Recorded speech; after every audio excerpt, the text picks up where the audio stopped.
Go ahead and close your eyes.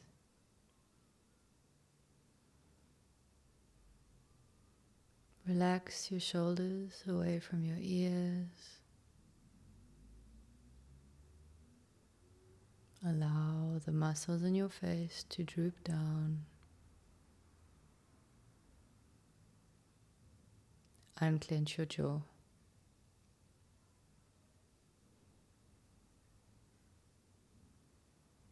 Take a deep breath in.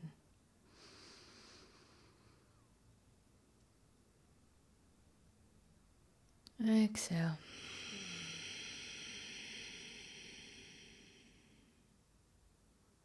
Go ahead and open your eyes.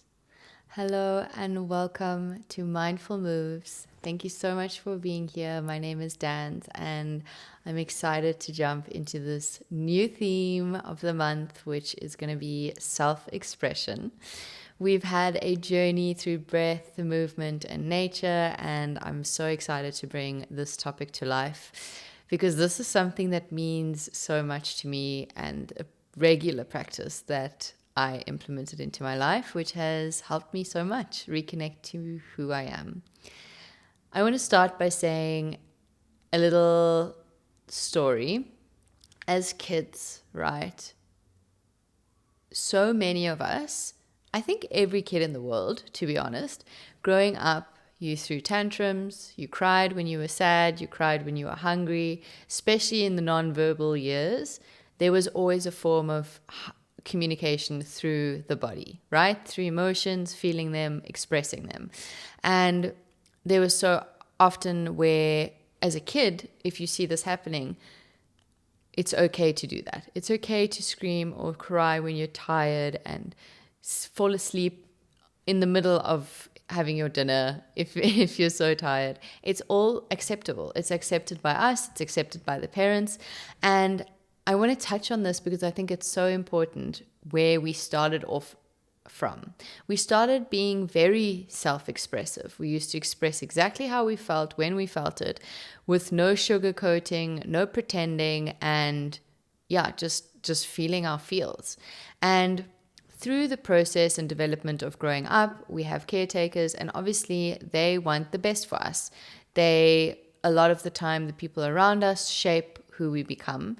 And whether that's society, caregivers, whatever it may be, friends, family, they shape a lot of what we think about ourselves and what's socially acceptable.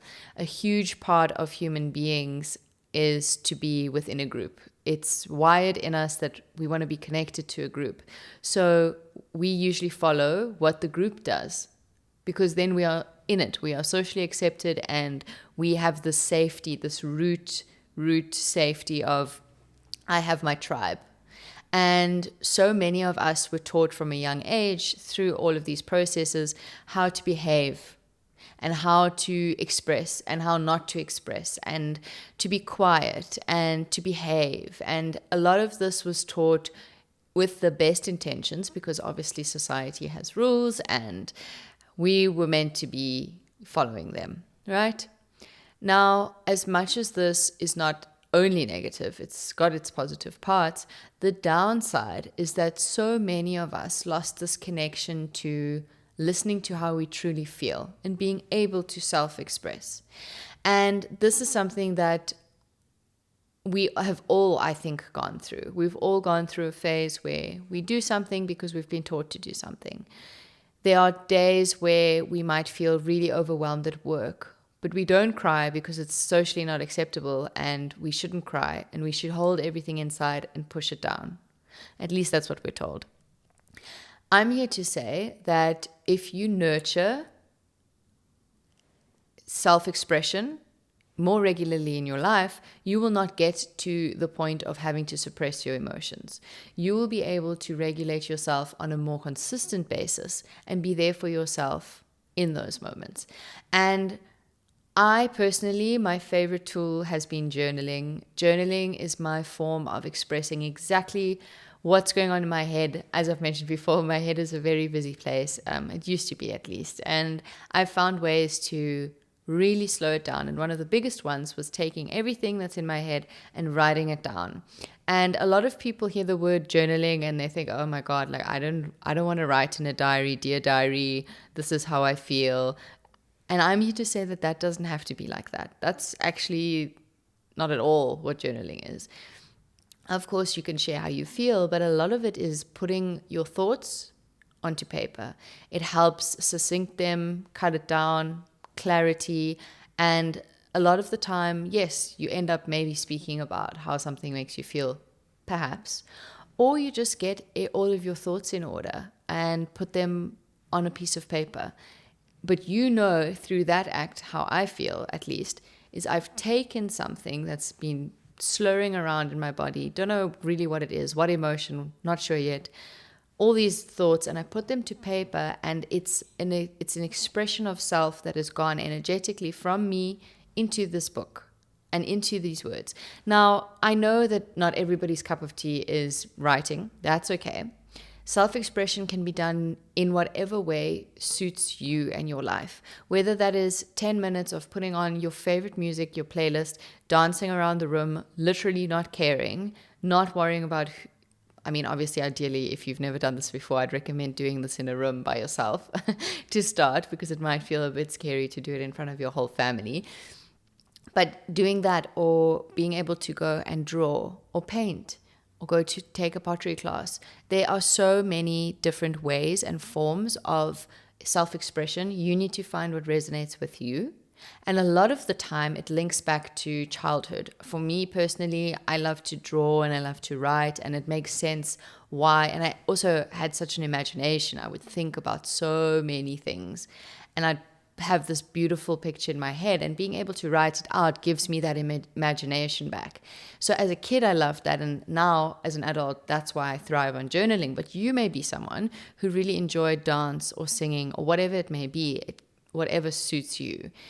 But I highly recommend finding that thing and incorporating it into your day, because that is where we get to be our authentic selves, to really just be. And during this process of self-expression, ask yourself, where in your life have you been suppressing that? Which people, when they are around, do you suppress your feelings? And auditing your life like this, as I always say, is so important, because these little points that bring up resistance, and maybe you look at this and think, I don't know, I don't want to dive into that. These little points in our life are actually the indicators of what needs us the most. So often we meet shadow sides of ourselves and we don't want to engage because it feels scary and it feels unknown. And there's so many 100,000 things we'd rather do. But I'm here to say that it's so amazing that we and our brain marks for us perfectly where we need to express love to ourselves. And so many of us focus on the outside, and they are like this and she does this, and how can she speak to someone like that, or whatever it may be. And yes, of course, we can project our feelings, but where in your life do you not fully feel? Where do you not express yourself? Are you in a relationship where you keep everything to yourself, bottled up, and you just take hit after hit? Or are you someone who loses their cool and shouts at people and regrets it immediately afterwards? All of these things are in your control. It may not feel like it in the moment, but when you are practicing self-expression regularly, you don't have these outbursts or suppressions, because those are two different sides of the scales, right? And we're trying to find an equilibrium. We're trying to find a balance. And this is through expression. A lot of people find self-expression through talking. Do you have someone to speak to? If you don't want to write in your journal, fine. Do you have someone to speak to? Do you have someone close by? Movement. There's so many things. For me, it's journaling. So whatever you decide to do for this month, incorporate it. You've already done breath, movement, and nature. Incorporate it wherever it suits best.